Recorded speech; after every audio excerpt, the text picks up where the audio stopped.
be going over the third part and the final part of dormantpatzerino's Nimzo Indian Samisch variation. So, welcome to the stream again, dormantpatzerino. It's good to have you here. Thank you again for having me, and welcome everyone to the stream, and hope you're all having a great day. And well, I guess without further ado, we should go into the third part of the Samish. Let's get into it. Yeah. Okay, here we go. I found the study. You eventually found it. It's kind of a big part of it, I guess, but we're here now. Okay. So whenever you're ready. Yep, I'm good to go whenever you are. Okay, so actually, are we in sync? If we should be. I see the little check mark. Do you see the moves? I do. And how's it going, Kiwi Gamer Romania? Welcome to the chat. Oh, welcome. Okay. So it's a Nimzo Indian. I think we need no introduction for that. e6, knight c3, bishop b4, and now a3, the move that characterizes the Samish. To which black replies bishop takes, b takes, b6, f3, bishop a6, which is, as we've seen, the correct move to play as black, e4, knight to c6, and now bishop to g5, a move we haven't looked at earlier. Yeah. Going into I always from playing the Nimzo myself a little bit, I'm always more scared of these pin variations. I don't know if it's just more of a mental thing or if it's actually scarier, but I never like the pins. Well, I don't play the Nimzo Indian that often, so I don't see this as often. But I don't have good memories of games which actually went bishop to g5 in the Nimzo Indian, now that I think about it. Good memories for you, or good memories from your opponent? Good memories for me. Okay. I don't have good memories. Okay. And well, in this position, black actually has two replies. One of them is knight a5, which is, as we've seen, the plan for which black goes for. And now queen to a4, the only sensible way to protect the e-pawn, since if it were on e2, well, just bishop takes, I guess. So queen to a4 also sets up this pin to the knight, and also this pin to the d-pawn, which is something to keep in mind. Yeah, that's a good point. It's not a pin that you necessarily think of with that move. At least not me immediately. Yes, it's always good to keep in mind your opponent's pins, because especially if there's more than one, he actually has a lot of pins going for in this position. Yeah, that's 3 pins. Yeah. 2 pieces, 3 pins. Yeah, this is interesting. Okay. Yeah, sorry. Okay. So, and in here, there's actually 2 replies. One of them is queen to c8, just breaking all the pins. And, you know, you break this pin, you protect the bishop, and break this pin. And now white goes knight to h3, developing h3, bishop takes, g takes, and it is now black who also has double pawns. And now c5 by white, which is what displays bishop takes f1, king takes f1, and now knight back to c6, trying to get the knight back into the game. And this position is equal, you know, but I would prefer to be white in this position, actually, because white has a clear panel of glowing king to f2, knight to f4, to maybe head to d3. You could even just take on b6, and if you allow the tempo, you can actually go back with the queen, and that actually would help you, because you don't want your queen on a4 for the rest of the game. That's a good point. And you would undouble your pawns and start working on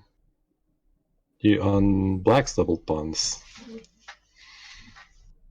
Okay. But I do trust the engine saying that it's equal, but I don't trust human play. That's fair. I definitely don't trust my own play a lot of the I time. mean, yeah, me neither. Actually, I do trust yours more than mine. That's fair. That's fair. And how most of our games go, it's a reasonable statement. I actually said I trusted yours more than mine. Oh, you trusted mine more than? Oh, that's a mistake then. I'm sorry, I misheard you. No, in classical, in faster games, I'd say we're probably equal. But in classical, you're just a beast. Jesus. Yeah, as long as I have time to get rid of all my bad ideas, it doesn't go terribly sometimes. Sometimes. So back to the position. After queen to a4, another move is h6 immediately, asking the bishop a question. Now bishop to h4, g5, bishop to f2, and now knight to h5. You know, looking at f4 and maybe some g4. Oh, sorry, f4 and g4, g3 ideas maybe. And this is actually the idea that Kiwi Gamer Romania suggested in the chat earlier with pushing the bishop out and then moving the knight in. Oh yeah, it's actually a pretty good idea in some other variations too, and in the main game. Okay. And so in the game we have rook to d1, which is arguably not the best move, but we'll go with it for now. And now queen to f6, c5 by white, bishop takes f1, king takes f1, and now white castles kingside, which looks scary. You know, h4 is coming, maybe even g4, and well, it looks scary, but I don't know how scary it is. Yeah, there's definitely some like immediate threats that churn in your mind, but how powerful they are, I guess, is something that needs to be answered. And also by castling kingside, black gives up a pawn, which is taken with queen takes d7. Honestly, I didn't even see that. I was so focused on looking at the king side, I totally forgot about the d pawn. Oh, which is something that I would definitely do in a game too. Yeah, I think we all would. Okay, so definitely good to have on the radar then. Just keeping that in mind. So and now we have c6, and you know the queen is running out of squares. Yeah. Let's see. And now h4, to which black replies g4, and if the pawn is actually untakeable, because I mean you could take it, but knight g3 is coming, and that would lose you the exchange because the bishop is pinned in that scenario. Yeah, and that's a hard attack to stop, the queen and the knight coming in like that. Oh yes. And now d5 was played, trying to, you know, open the position so you can get the queen out. But black is winning some tempo now, or tempi, I think is actually the correct word for the plural. Oh, that's actually a mouthful, plural. Okay, anyway, so we have queen to c7, and now knight to c4, rook d4 attacking the knight, and now another tempo of the queen, also giving up another pawn.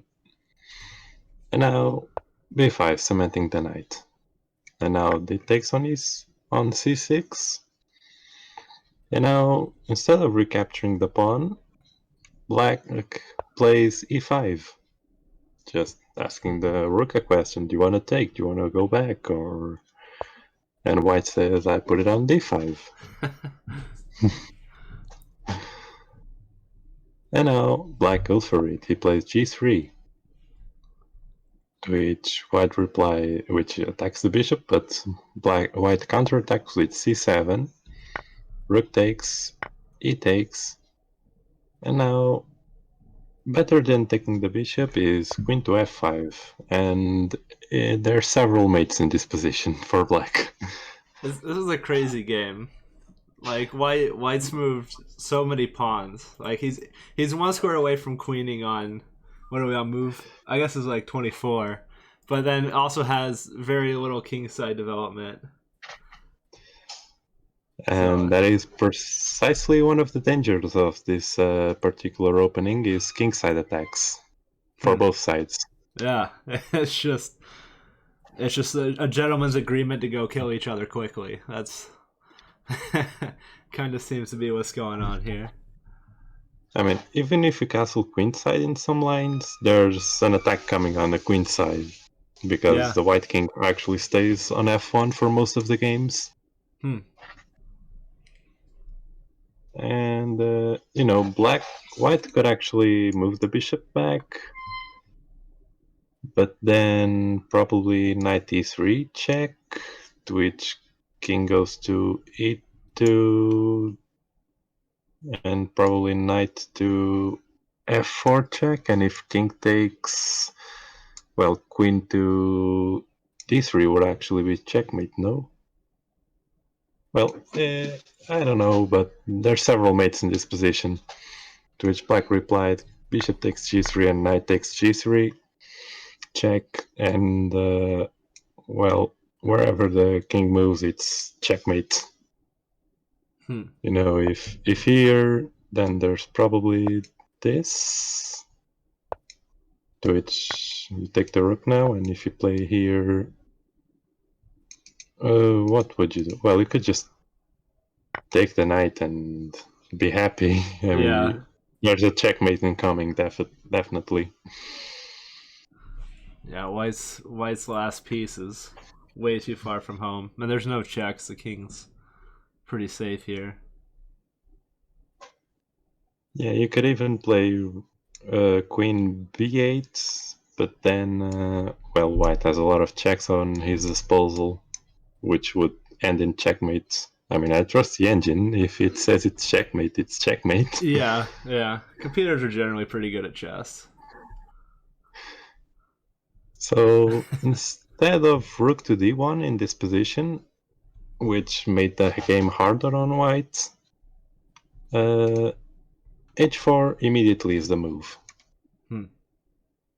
Trying to undermine this, probably get it g4 in, to which if black goes queen to f6, Jesus.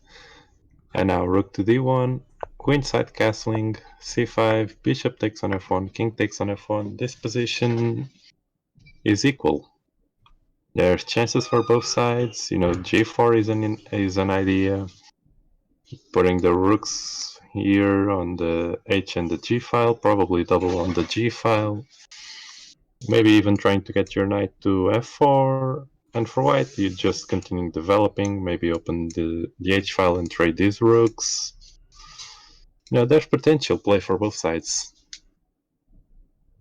I kind of like the idea of the capture here, trying to trade, because this rook, I guess I mean I might be a little bit biased after seeing the last line, but that rook doesn't get to do a whole lot, and I don't know how soon I'll ever be able to get out towards the center of the board with the king and the knight in the way. My dog's freaking out. h4 is. I don't know if you can hear that or not. I can a little bit, but I'm actually a cat person more than a dog person. Okay. Mainly because I have dog phobia. Okay, that's fair. You know, getting bit by a dog in little actually gives you some problems later on. Yeah. I'm very tempted to get distracted by a side story, but I'm not going to. Yeah, it's better not to. So after bishop to g5, we actually look at the lines that arise from knight to a5, and they promise at least equality, if not the game in some lines. But in the main game, we have h6, immediately asking the bishop a question, and it is the main move in this position. To which you go back with the bishop, and knight to a5 still works, and there's the same ideas going on. Instead, the bishop is on h4, and you can actually play h4. So do keep that in mind. And now g5, breaking the pin completely. Bishop to f2, and now knight to a5. And in this position, knight to h5 is also a good move. And we have a game with this position, which black won spectacularly, actually. We have g3, preventing knight to f4, now queen to e7, and I think this game is part of a master's preparation, because it's just relentless. The black pieces definitely knew what they were doing here. So we have queen to a4, knight to a5, protecting the bishop, c5, bishop takes on f1, king takes on f1, castles king side, knight to e2, now d5, takes on passant on d6, c takes d6, h4, g4, g takes, now knight to e4, attacking both the e and the g4 pawns. So, there's no time for g5 because the e4 pawn would be dropping. So would your bishop, and then takes, queen takes, and it looks scary, but white is probably winning in this position.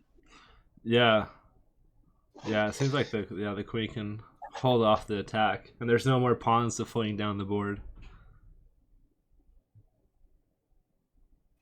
So we have queen to c2, and now queen to b7, again renewing the threat of taking on e4, and white plays d5, sealing the deal, and seemingly offering a pawn which I actually don't know how dangerous it is, but it's probably dangerous to take that pawn.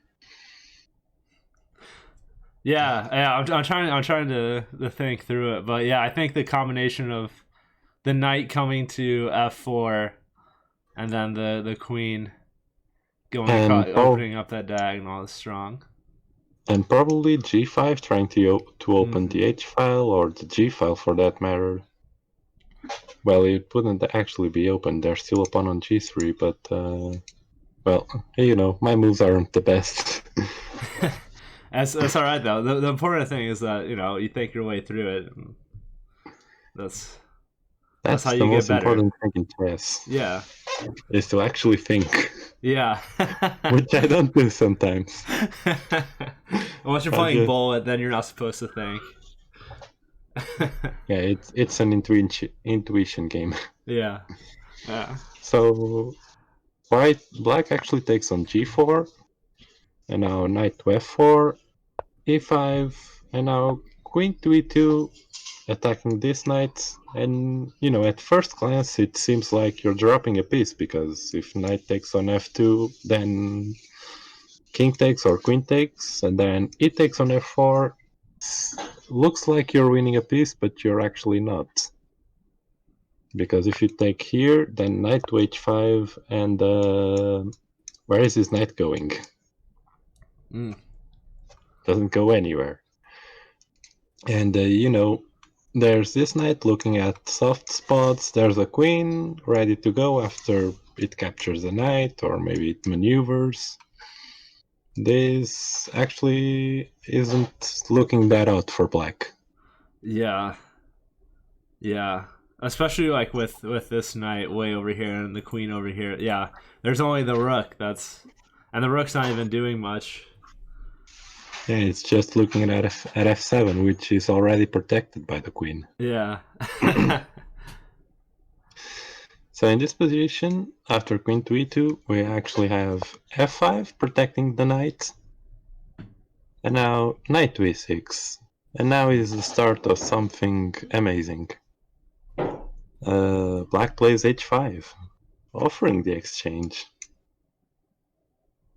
And white accepts.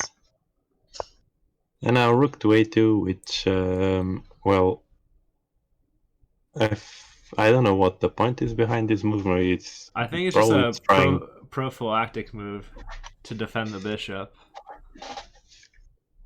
after f takes, right? Because it's gonna get pinned. No, at least that was my first thought. Yeah, but this move actually, I think it loses the game immediately. Now that I think about it, because after if f takes, queen takes, and now you see the point of the move. It's protecting the bishop against the knight and the rook. But now queen to f7, renewing the threat, and after queen defends, there's queen takes on d5, forking both rooks, and that's GG. Oh man, that is a beautiful combination. And you know, if you move this rook, then queen takes here. That's gonna be painful. If you actually try rook to h2, well, there's knight takes, and that's complete check, and you pick up the other rook. Yeah, it's game over. GG. Yeah.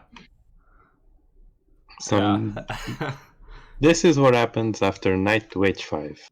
Okay. We actually, in the game, we have knight to a5, going with the traditional plan. And now white plays h4, trying to activate that rook on the corner, which is hard in most cases to do. If you don't play h4, that is. And now knight to h7. H takes g5, queen takes g5, knight to h3, gaining a tempo on the queen, queen to g7, queen to a4, you know, pretty standard move in this position. And now queenside castling. Knight to f4, d6, and knight to h5, gaining a tempo on the queen. And you'll see in this game the queen gets attacked a lot. Okay. After queen to g6, d5, e takes d, c takes d, bishop takes on f1, king takes on f1, rook h to g8, you know, threatening a little check and picking up a pawn. Yeah, you got the open file. Might as well use it. That's... yes. And now knight to f4, preventing the check and attacking the queen again. Queen to g5, bishop to e3, x-raying the queen, but you can't really move this knight. Yet, that is. Now rook d, e8, and now rook to h5. Also in this position, better would be g4, actually solidifying that weakness. Now after knight to f6, king to e2, queen g7, rook 8 g1, knight d7, knight to h5, another tempo on the queen, offering a pawn. Queen takes c3, bishop d4, queen b3 offering a queen trade, which is accepted, bishop to c3, knight bc5, knight to g3, rook g6, defending this pawn, and now knight to f5, and white stands better in this position. I guess, yeah, the pieces are better. This bishop controlling this diagonal. This knight's not really... I guess a knight could jump here at some point, but then this knight's really, really well placed.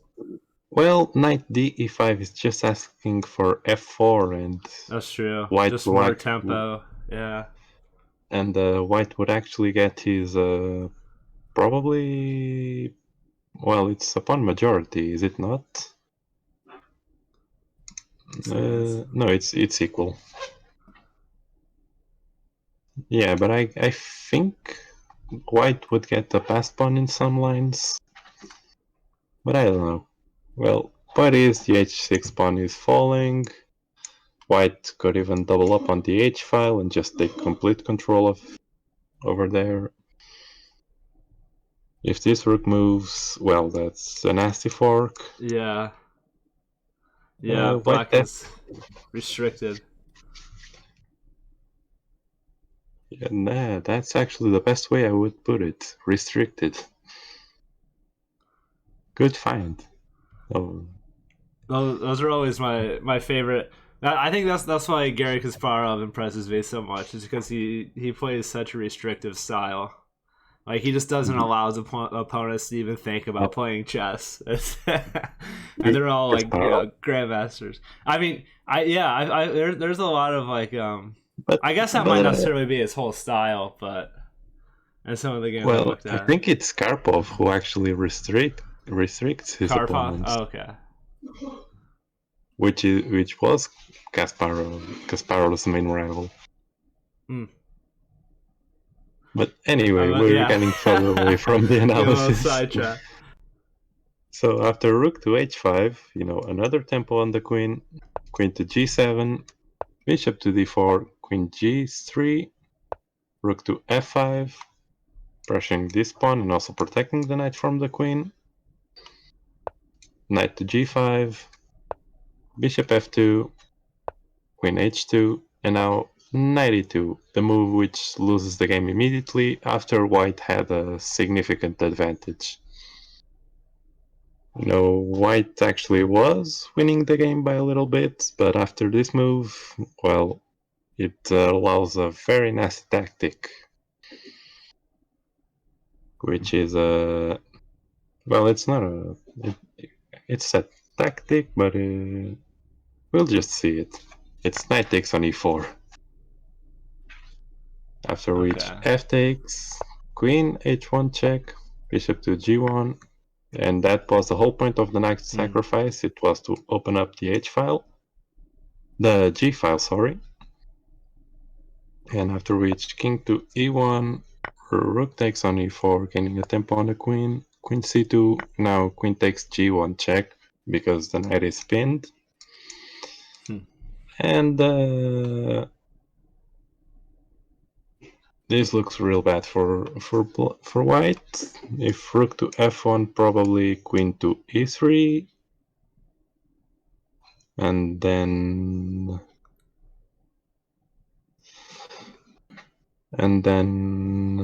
well, white has an outside passed pawn. He could push it. Yeah, you can probably even start thinking about pinning the knight in two directions with rook g2. And maybe even bring the knight closer to the action. Yeah, white's definitely on the defense here. He is. And if king d2, well, queen to e3, knight c4 check. There's all sorts of actually, knight c4 check, king here. Oh, that's mate. So king d2, bad move. Yeah. So rook to f1 probably makes the most sense for stubborn resistance.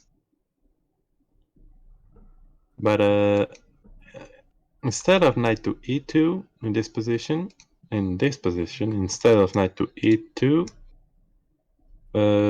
white should have played bishop to g1, another tempo on the queen.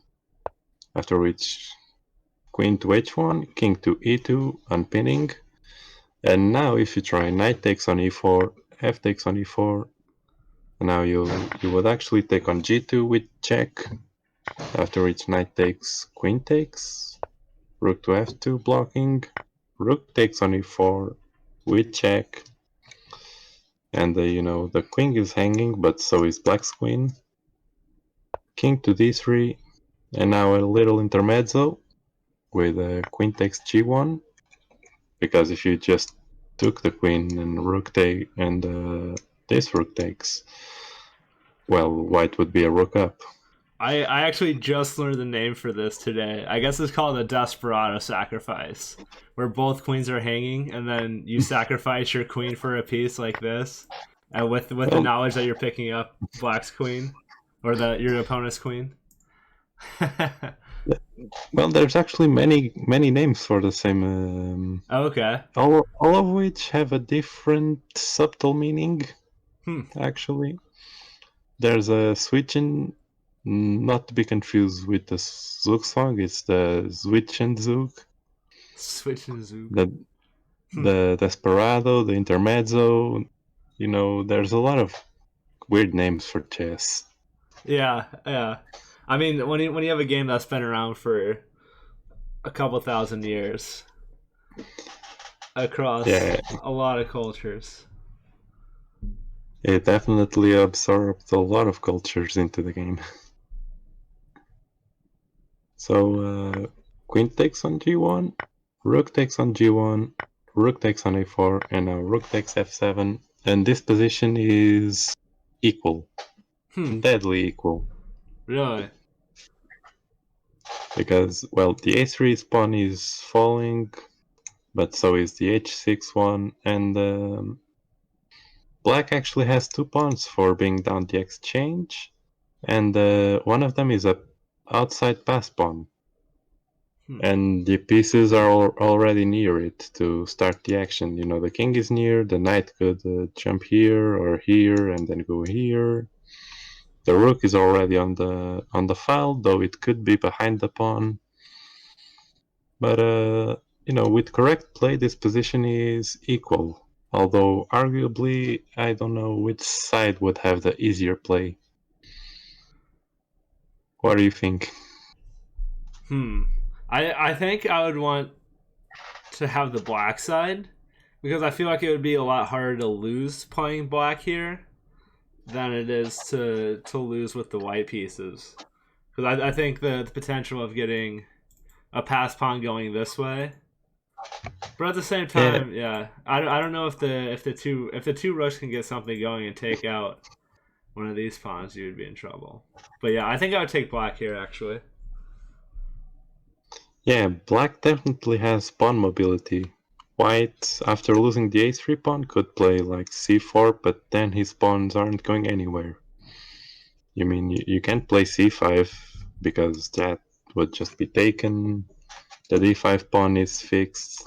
It's just a rook game and king game. It's almost as if white didn't have any pawns while playing. Yeah, they block checks and that's about it. And that actually is the end of the study. All right. After the bishop to g5 line. And it promises white at least equality, if not superior positions. And as we've seen from the main game that we've analyzed, white actually was winning at some point until the move knight to e2, which lost the game. And that actually goes. The reason why I picked the game where white was winning and then blundered is to illustrate the nature behind this opening. It's very sharp. Every line has been very sharp. Yes, it's a very sharp opening with lots of potential for messing up. Which is, I think it's why it isn't played at the top level. That's true. Because in this line, while white gets a small advantage, it's not easy to keep it. Or then there's a lot of potential for maxing up, especially we've seen lots of pawn sacrifices by black where he just crushes. And overall, black has a clear plan of going knight to a5, pick up the c4 pawn, just kick the bishop away, starts maybe in some lines start a kingside attack on the g file. In some lines, white castles kingside, others queenside, and it all depends on the nature of the game and your judgment. But I'd say I prefer black in this opening because of just how much clearer the plan is. Yeah, you have a clear target. You know what the game revolves around, and as long as you know the moves on how to add and take away defenders and attackers, then yeah, you have a plan. And I think And that's pretty important, is to just know the general ideas of an opening. Like, I mean, of course, it's important to know like some of the specific moves, but if you know the ideas, then you're gonna be in better shape. and just a heads up, if you don't like sharp positions, after h6 and bishop to h4, do not play g5. That's what makes the position sharp. The opening of the h file, kingside attacks. If you just stick to the normal plan of going knight to a5, afterwards queen to a4, queen to c8, breaking the pins. You know, in this position you have double pawns, but it's a much more safe game for both sides. Where, well, actually this wasn't the best position, because I would actually prefer white here. After queen to a4, maybe h6, bishop h4. Well, you'll have to play g5, I think. If you play h6, you pretty much have to play g5. Yeah, if you don't want to allow double pawns, you pretty much have to play g5. And you know, this position is definitely playable. I mean, you're not losing with the double pawns, and black undoubling his. Oh, sorry, my voice cracked there for a second. No worries. And you know, you have a g file. You could well, f5 is unthinkable, actually, but e5 is definitely a move. And you know, if you don't mind a little unclear position, well, you might as well try this. Yeah, just make it up as you go, and I hope you don't lose. But yeah, That I think it's definitely, you have to decide what you want to do with your pawns, especially with how little space you have and how little pieces there are on the board. and this pawn structure is actually pretty flexible. Mm-hmm. You could go d5, e5, d6. You know, there's definitely black definitely should undermine white's center in this position some way. Yeah, and there's no If minor white pieces to help except for this knight maybe coming to f4. And if white doesn't take, if he plays like a knight to f4, you could even think of taking here. And if white takes, well, just look at white's pawns here on the queen side. There's definitely potential for both sides, I would say. Yeah, you're never going to get in an uninteresting position with this line. Yeah, it's definitely one of those openings. Well, white, I'm certain many people won't play it because they simply do not know it, or if they do play it, they don't know the correct plans as white. It's not a very common opening, and it's actually a rookie. I mean, when I was low level, I used to see this move a lot, actually, immediately. I do remember that. I played a lot of games, but I just didn't know this line. I didn't play b6. I played like c5, d5, and you know, that just makes the game easier for white. Yeah. It's like neither sides know what they're doing, but like you said, it's easier for white to not mess up. And honestly, I always just play Queen C2, which I think is the main line against the Nimzo. Like, I don't think I've ever played A3 first. Well, the main line for the Nimzo, well, it's either Queen C2 or E3, actually. Okay. It's one of them. One of them is the Russian variation, and one of them is the Rubinstein variation, I think. Yeah, I don't know. I'm not sure. Maybe I Or should look not it the up. Russian variation, the classical variation. Well, if it Same has thing. Yeah. if it has the word classical in it, it's probably the main line. Yeah.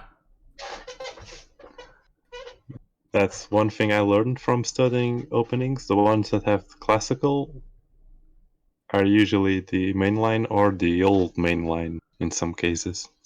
Yeah. It's Well, interesting how Chester is evolved. But yeah, awesome. Thank you again for the study. I really appreciate you coming by and explaining that to us. well, I really appreciate the time. Well, my English isn't working. I really appreciate you having me. That's what I mean. Yeah, of course. I'm glad we got to do this.